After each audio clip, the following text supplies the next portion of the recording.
Trauma dihajar Rizky Bilar, tetangga beberkan Lesti Kejora sudah angkati barang dari rumah.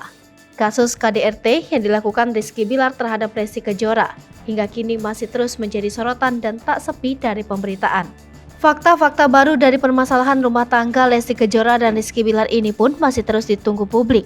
Informasi terbaru dari kasus KDRT Rizky Bilar terhadap Lesti Kejora ini ialah status laporan Lesti yang sudah naik ke tahap penyidikan. Bersamaan dengan itu, Lesti Kejora yang sebelumnya dirawat di rumah sakit, kini sudah diperbolehkan pulang ke rumah namun tetap harus dikontrol oleh dokter agar kesehatannya terus membaik. Namun Lesti Kejora tak pulang ke kediaman yang selama ini tempat bersama Rizky Bilar, melainkan ke satu tempat yang aman didampingi oleh kedua orang tuanya. Hingga kini keberadaan Lesti Kejora juga masih dirahasiakan agar fokus untuk penyembuhan. Tak hanya itu, belakangan juga tersiar kabar jika Lesti Kejora enggan tinggal serumah lagi dengan Rizky Bilar usai adanya kasus KDRT tersebut.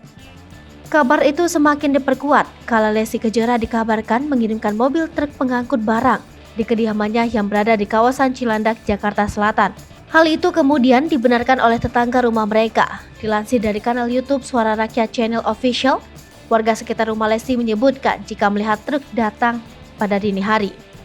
Bahkan sang tetangga pun kembali menjelaskan, kalau nggak salah keluarnya hari Minggu jam berapa gitu. Tetangga tersebut menduga bahwa truk tersebut datang untuk mengambil barang-barang milik Lesti. Bahkan tetangganya juga mengambil foto truk dan video saat kendaraan pengangkut barang tersebut berada di kediaman pasangan selebriti itu.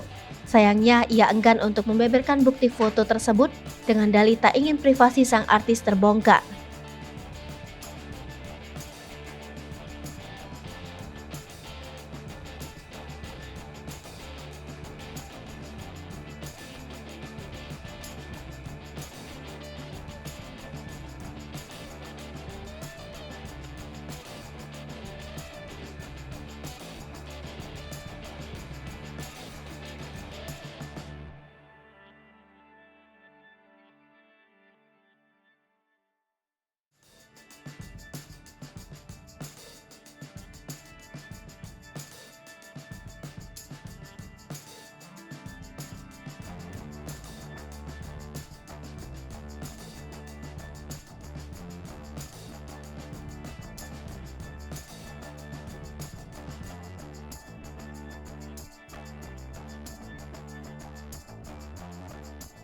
Hai pemirsa Sri Popo TV, jangan lupa komen, like, dan subscribe, serta tonton terus berita-berita terupdate lainnya ya.